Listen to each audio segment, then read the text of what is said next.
Good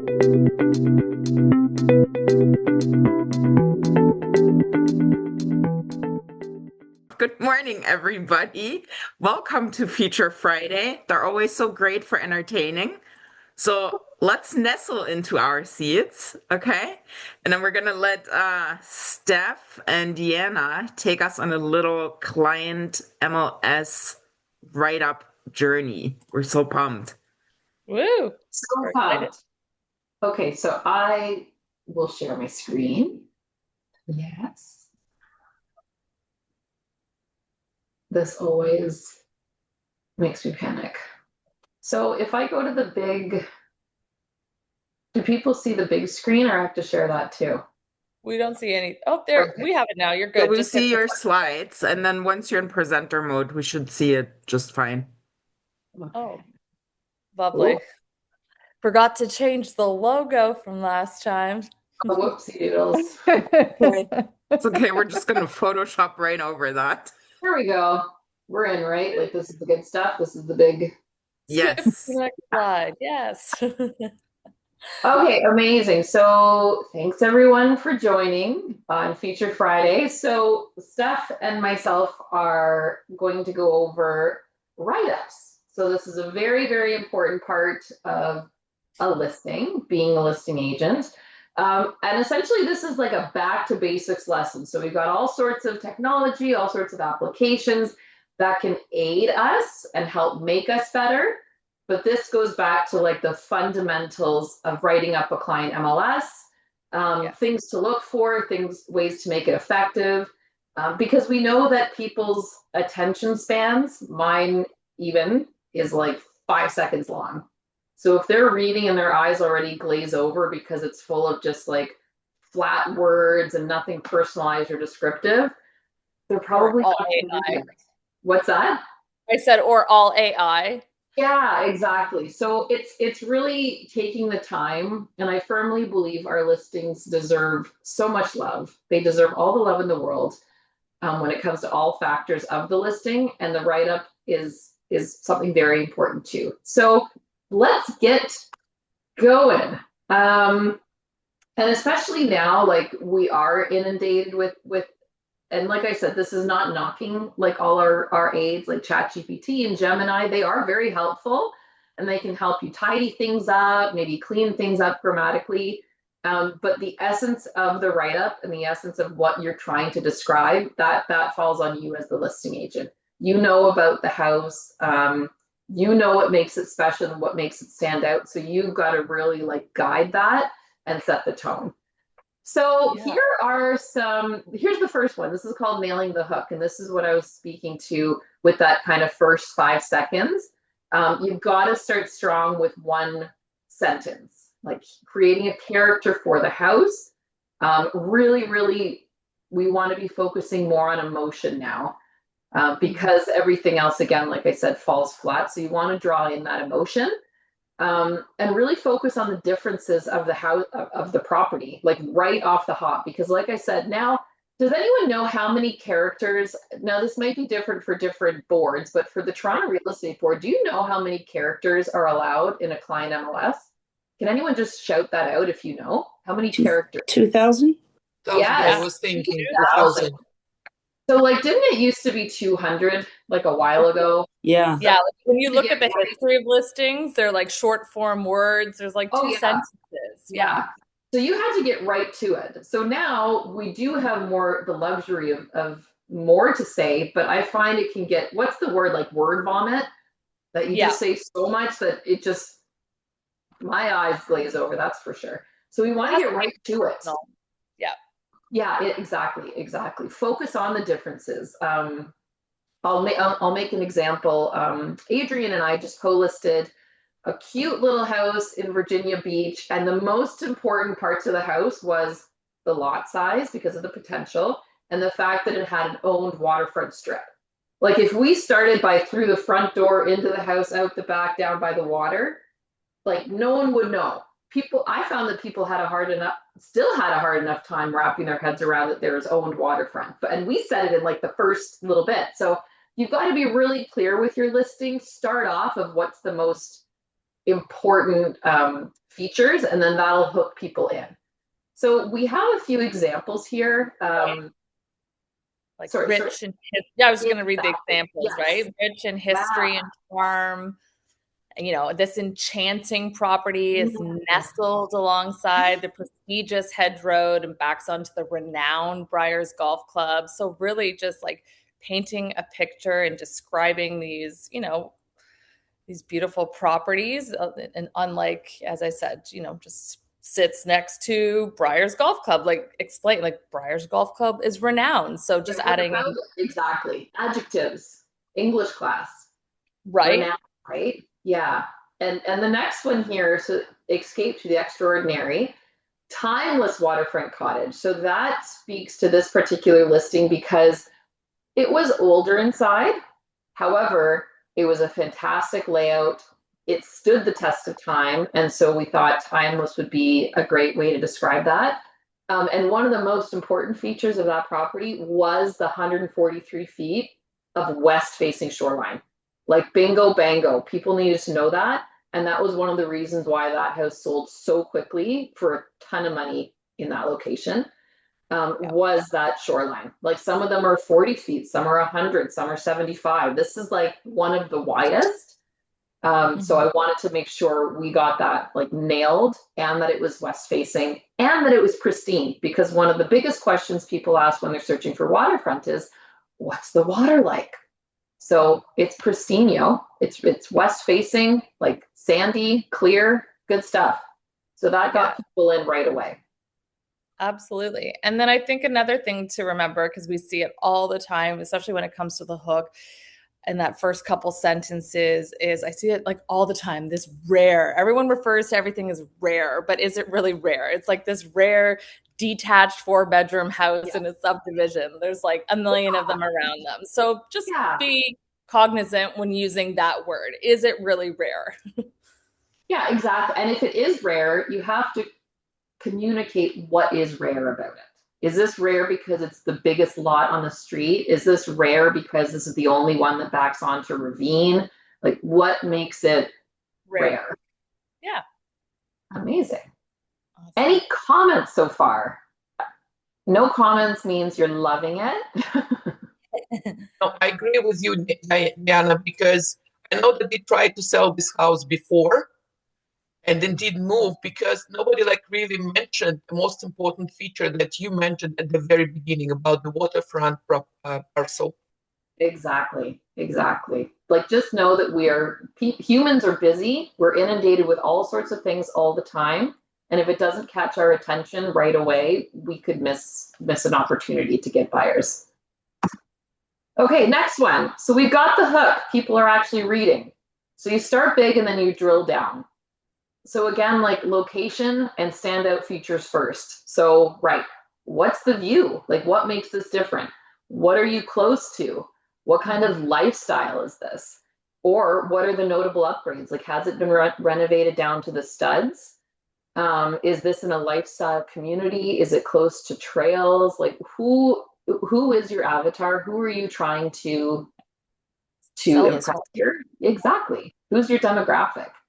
Because I used right? to be kind of afraid of that. Like, I didn't, and it is a fine line. Like, it's a kind of a gray area where you don't want to just speak to one. You don't want to say, hey, like home buyer, like first time home buyers only, because it could be anyone looking. And you don't want to narrow down your buyer pool. You want to appeal to more, but just not to everyone. It's kind of hard to do, to be so descriptive and then apply to everyone. So just like know your truth, be confident in who you think, what buyer pools will be attracted to this, and speak to them. Mhm. Yeah, and then once you know highlight those standout features first, then you want to move into obviously the layout of the home, those key upgrades. It's like you're using your words to describe the interior flow of the home, the main rooms, any special finishes, you know, describe, is there a large center island with quartz countertops in the kitchen, any custom touches, millwork, you know, special features throughout the home. And really you can't comment on everything, but you want to really stick to those facts and those features that add value. Yeah, So that's important.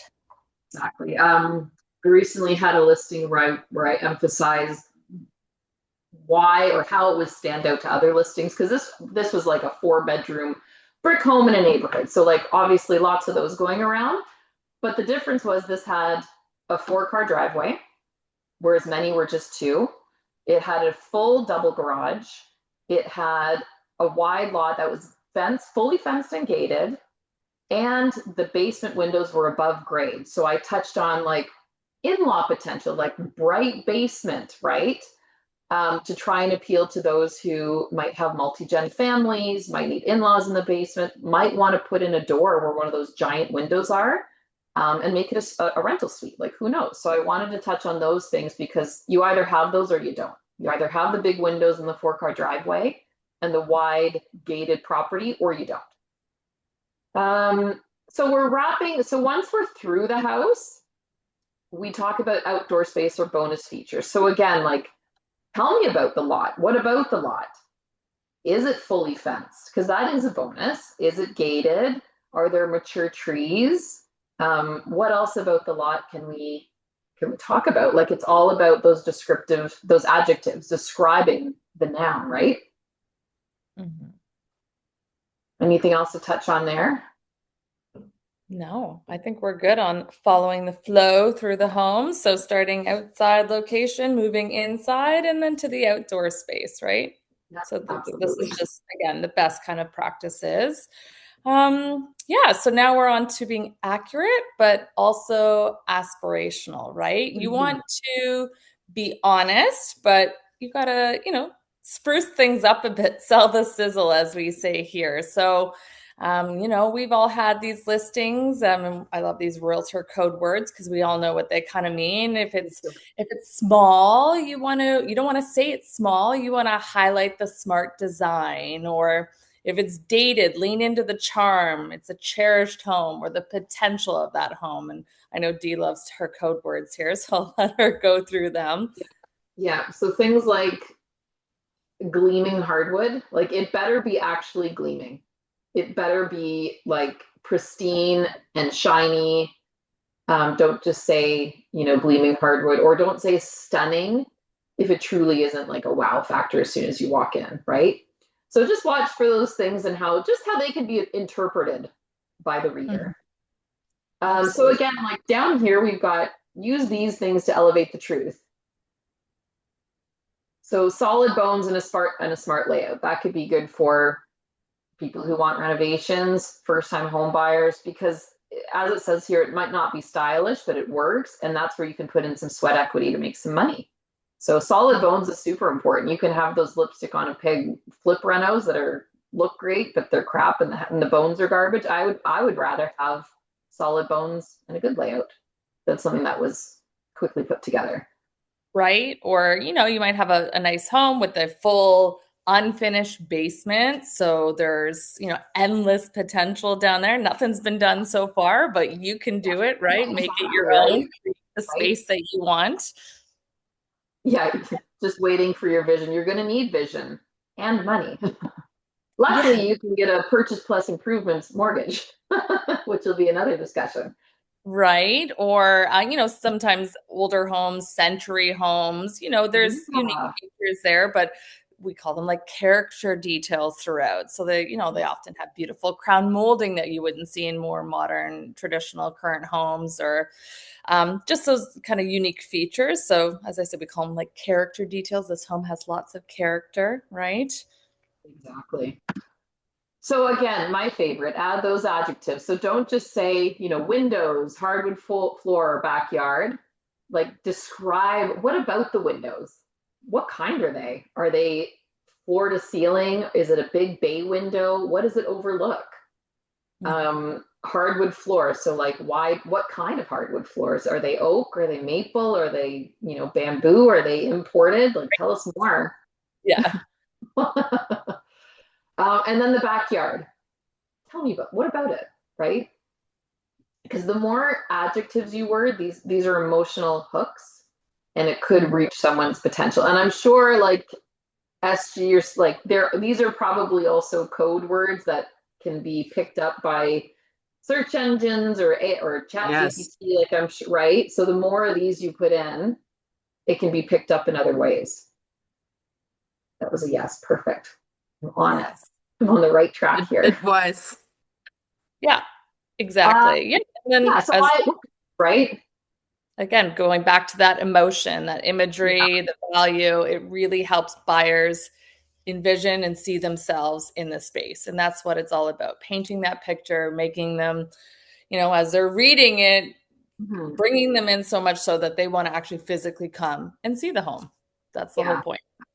I like the new, I've been seeing it more. It's like, imagine yourself sitting here or imagine yourself on this front porch. Like it really triggers people to start thinking of themselves there. So really more of that emotion. More of Verb. that. So here's the verbs, right? So don't just English say chat. has or is. Like, oh, the kitchen has stainless steel appliances. Or the house is on a quiet neighborhood. Like just, boast, adorned with mature trees, right? It's Just equipped with, elevate your language. right? Instead And of it falling flat. And this is where I think AI, like Gemini, ChatGPT, can come in handy. I mean, Yes, if you're stuck on something, you want to, I always go to my ChatGPT to kind of help me think of ways to elevate or say what I'm trying to say in a slightly different way. So I think it's okay to exactly. lean on technology for that piece of it. But I mean, if I see another perfect blend of comfort Ah, and the whatever, blend. a blend. And I mean, it'll give me blend all the time. And I will tell my chat, I'm like, do not give me the word blend. It is not a perfect blend of anything. Or, it's AI when they have like those long dashes that it puts in between the words. I will also add the word reimagined. As soon as I see the word reimagined, I know it's AI. Interesting. Yeah, Okay. Yeah, Yeah. because AI, especially ChatGPT, loves the word reimagined. And it's like, so come on. Like, right. yeah, So the I dead know. thing. And I think as people are using it more and more, as it's becoming more popular, it's more easy to identify what is purely ChatGPT and Gemini and what has some actual personalization.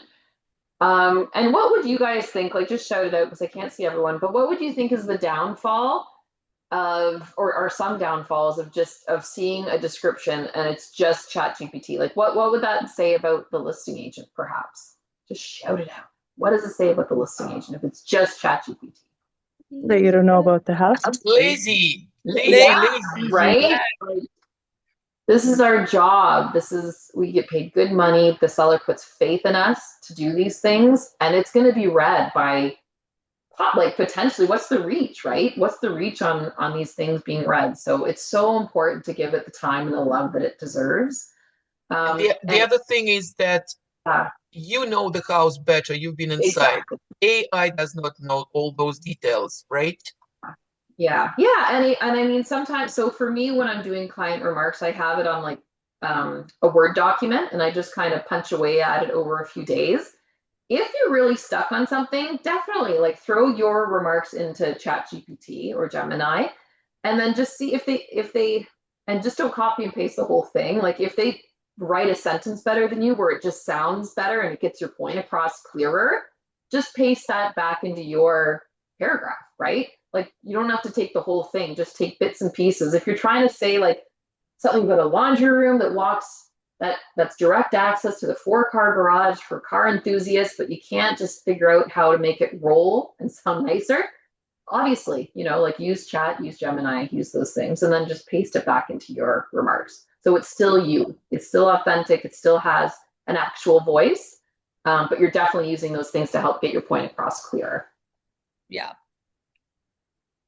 Yeah, so just more examples here about our lovely verbs. And then here we are. Okay, so don't skip the upgrades. So buyers want to know where the value is. Obviously, so do appraisers. So the more things we can add into here, the better. In terms of updates, usually in the last 5 years, like if things were done in 2010, I know time's flying, and now 2015 is like totally outdated. So if it's done in the last 5 years, like post-COVID, then yes, mention it. But then you'd have obviously a feature sheet list or in the inclusions of when things were done. Even if the furnace was done in like 2012, like put that in there because they're going to ask you anyways. So you might as well just be upfront about when it was done. Like, okay, 2012. There we go. Yeah, the more details, the better, because as you said, ultimately buyers agents are going to be asking for those dates on things, and you know the dates because I'm sure those you should have used those when factoring in, coming to the price point that you're at too, because those are all important features. So yeah, like everything, roof, windows, furnace, AC, those big ticket items. Has any, painting, trim work, flooring, anything that's been updated, as Dee said, in the last 5 years is really important to note and mention. Yeah, yeah. Because even if the rest of the house maybe isn't nicely pretty update, if you know that the bones and the big ticket things are done, then it's just like a fun cosmetic reno. Like that's super fun. Love that. Right? Love a good little refresh. Ooh, Lisa's got her hand up. Yes, Ooh. and because there's so many lazy agents out there, guys, make sure all these great things are printed out and in the house so that when they come in, they just got to pick it up and hand it to their buyer because they're not going to know anything. And so you can just be like, here you go. It's like I'm in the room with you, guiding you through all the great things. Exactly, exactly. And it just makes it easier. It reduces objections, barriers, the more information you can present to people. I'm sure this is a psychology thing. The more you can present ahead of time, the less challenges you have down the road because they already have time to digest and process and factor that into their offer, right? Steph, what's the term for that? I don't know. Okay, we'll get back to you guys. I took my psychology hat off this morning. Yeah, so you've already touched on this at the beginning. Yeah. It's really important to kind of think about who that buyer avatar is, the downsizer, first-time home buyer, luxury buyer, and depending on the property, like you don't want to pigeonhole and narrow it down just to one. You want to try and appeal to potentially many, but there's going to be properties, especially like a luxury waterfront property, you're not going to write that appealing to downsizers or first-time home buyers. So just kind of think about the most possible groups of buyers. Families, multi-gen, all of those good things. Exactly. So, and then tailor your tone and your content to those buyers. You're speaking to them directly. Yep. So here's some power words, and I'm sure that there's more that we can add to the list. But yeah, refined, expansive. So an expansive yard. To me, like if I think of expansive, I think like wide and vast and space. See how Deanna's closing her eyes as she says that too? She's honestly, envisioning. I'm feeling it. I'm right in there. Expansive. Right. Peaceful. I like that. That really pristine, some of those, just really makes you feel good about it. Yeah. And if you say things like turnkey, again, it has to be turnkey because that it can be subjective. One person's turnkey is different than someone else's turnkey. So just make sure you're using your words appropriately and it truly is turnkey. Absolutely. Peaceful, private, right? All of the things. Yep. All the things. So keywords, power words. Here, so we already talked about this. So make it yours, even if AI helps. It's your assistant, not your replacement. It can get you started. It can help you, massage some sentences and ideas together. But ultimately, it's your job to make it sound authentic. And again, just think it's like your sellers, the house, like they need that love and attention, especially now. Yes. Awesome. Okay, and these were just a few things like the public versus private remarks. So the client remarks, this is what everyone sees on like House Sigma, Realtor.ca, like everywhere. So that's where you're really selling the dream and those features of the house. Then the broker remarks, that's just for like showing details, offer details, any disclosures. And I think it's actually changed. So now inclusions are visible on the MLS data form. This is at least for TREB. This is very TREB specific. So just make sure if you're on another board, just print off a version of the broker MLS and print off a version of the client MLS and see what shows where. The client MLS, you just want to make sure that the right details are in there, and the broker MLS. Yeah. And then again, like additional sheets, like feature sheets and stuff, aren't available and to the public, so they can't see that. So it's nice to even add into your remarks, like see feature sheet for additional details, or note it somewhere so that again people can request it and other agents know it's available with those extra details. Yeah. Exactly. Yeah. So the client remark sheet, that's what the public can see. So just make sure the information you want the public to see is on there. Yes. And then here's just a lovely example. Actually, this might be too old. I think, yeah, inclusion see now. So we'll just zip through that. So helpful hints. And one thing I did want to add, we're almost done here.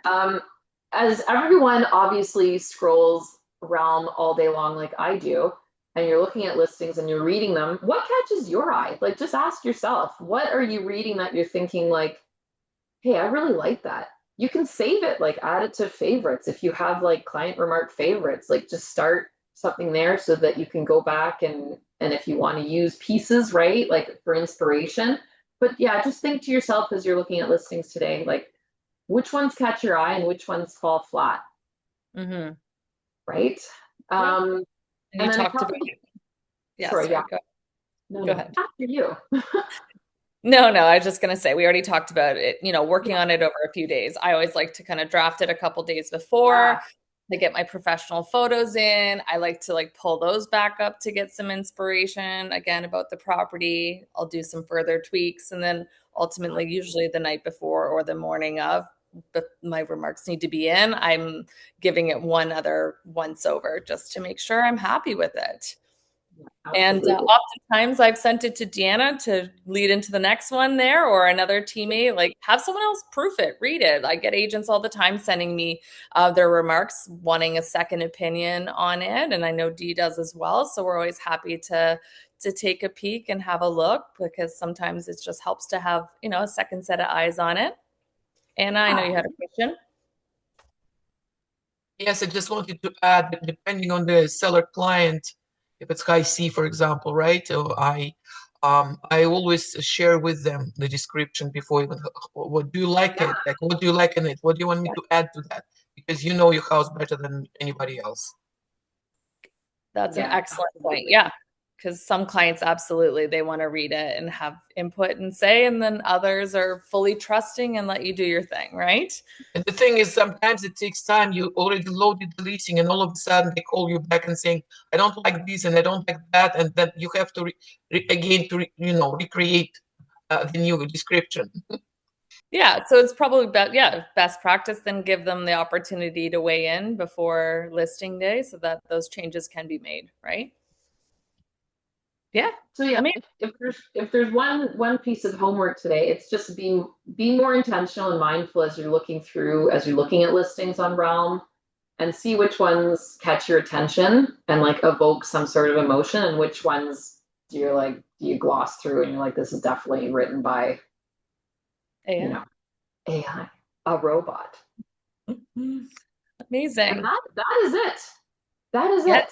So client remarks, they need love, they need personalization. You can definitely use chat and Gemini and all those wonderful things to help you maybe form your ideas a bit better or form the sentence differently.